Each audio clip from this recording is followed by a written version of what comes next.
Hello, അപ്പോൾ ഇന്നൊരു beef കറിയാണ് വെക്കാൻ പോണത്.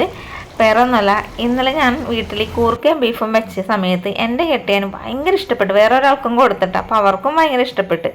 അപ്പോൾ എന്നോട് പറഞ്ഞേടി ഇത് കടയിൽ ഉണ്ടാക്കി കൊടുത്തൂടെ, എല്ലാവർക്കും ഇഷ്ടപ്പെടില്ല എന്ന് പറഞ്ഞു. അപ്പോൾ നമ്മുടെ കടയിൽ ബീഫൊക്കെ വെക്കണത് ചേട്ടനാണ്.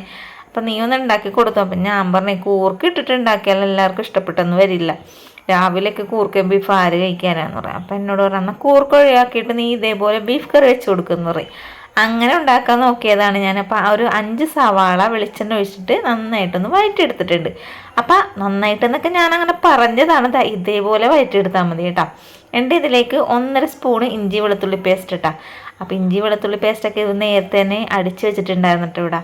അങ്ങനെ അതുകൊണ്ടിട്ട് ഞാൻ രക്ഷപ്പെട്ട്, അതൊന്നും ഒലിക്കാൻ നിൽക്കേണ്ടി വന്നില്ല. പിന്നെ ഞാൻ എന്ത് ചെയ്തെന്നോ, ഒരു 1/4 കിലോത്തോളം പച്ചമുളകും കുറച്ച് കുരുമുളക് പൊടി എടുത്തിട്ട് മിക്സിയുടെ ജാറിലിട്ട് നന്നായിട്ട് അടിച്ചെടുത്ത്.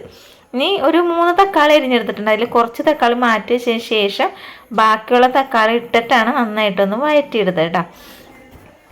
ആ കുരുമുളക് പൊടിയും പച്ചമുളകും വെളുത്തുള്ളിയൊക്കെ ആ മൂപ്പിച്ച് വരുമ്പോൾ തന്നെ എന്ത് മണമാണെന്ന് അറിയുമ്പോൾ ഇവിടെ നിൽക്കുമ്പോൾ നല്ല മണം ഉണ്ടായിരുന്നു കേട്ടോ. അപ്പം ഞാൻ വെക്കണോണ്ട് പറഞ്ഞില്ല. ഇനി ഇതിലേക്ക് ഇതേ മഞ്ഞൾപ്പൊടിയും മീറ്റ് മസാലയും ഇട്ട് കൊടുക്കണം. നമ്മളിതിൽ മല്ലിപ്പൊടി മുളക് പൊടി ഒന്നും ചേർക്കണില്ല കേട്ടോ. ഇത്രയും പൊടികളുടെ ആവശ്യമുള്ളൂ. അതിന് ശേഷം ദേ ഉപ്പും മഞ്ഞൾപ്പൊടി ഇട്ട് വേവിച്ച് വെച്ചേക്കണം ബീഫ് അതും കൂടി ചേർത്ത് കൊടുത്തിട്ടുണ്ട്. കുക്കറിൽ വെച്ചിട്ടാണ് ബീഫ് വേവിച്ചത്. കുക്കറിൻ്റെ ആവശ്യം വന്നപ്പോഴേ ചേച്ചി വേറൊരു പാത്രത്തിലേക്ക് പാർത്തി വെച്ചിട്ടുണ്ടായിരുന്നു.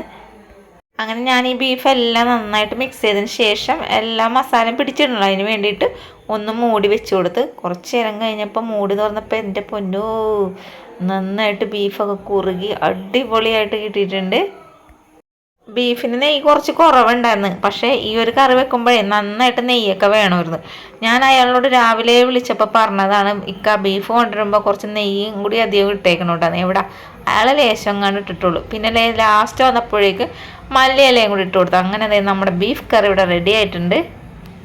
ഇത് അപ്പത്തിൻ്റെ കൂടെയോ പുട്ടിൻ്റെ കൂടെയോ ചോറിൻ്റെ കൂടെയോ എന്തിൻ്റെ കൂടെയോ കഴിക്കാൻ പറ്റും കേട്ടോ. അപ്പം നമ്മുടെ കടയിൽ കഴിക്കാൻ വന്ന ആൾക്കാർ പറഞ്ഞേ ഈ കറി വെച്ചതിൻ്റെ കൈ മാറിയിട്ടുണ്ടല്ലോ എന്ന്. അപ്പം ഞാൻ പറഞ്ഞു എന്താ അങ്ങനെ പറഞ്ഞതെന്ന് വെച്ചാൽ പറഞ്ഞാൽ എപ്പോഴും കഴിക്കണ പോലെ അല്ലല്ലോ എന്ന് വെച്ചാൽ എന്താണെന്ന് വെച്ചാൽ എപ്പോഴും ചേട്ടനല്ല ഉണ്ടാക്കണത്. അപ്പം ഞാൻ പറഞ്ഞു ഞാനാണ് ഉണ്ടാക്കിയതെന്ന് പറഞ്ഞപ്പോൾ പറഞ്ഞേ നല്ലതാണ് കേട്ടോ, കൊള്ളാമെന്ന് പറഞ്ഞു. അപ്പോൾ ഞാനൊന്ന് പൊന്തിയായിരുന്നു കേട്ടോ. പിന്നെ ഞങ്ങളുടെ കടയിലെന്ന് വെച്ചാൽ ഭയങ്കര വലിയ ക്വാണ്ടിറ്റിയിലൊന്നും ഉണ്ടാക്കില്ല. അന്നേക്കുള്ളത് അന്നേക്ക് തീരണം വിധത്തിലാണ് മേടിക്കുകയും ചെയ്യുള്ളൂ, ഉണ്ടാക്കുകയും ചെയ്യുള്ളൂ.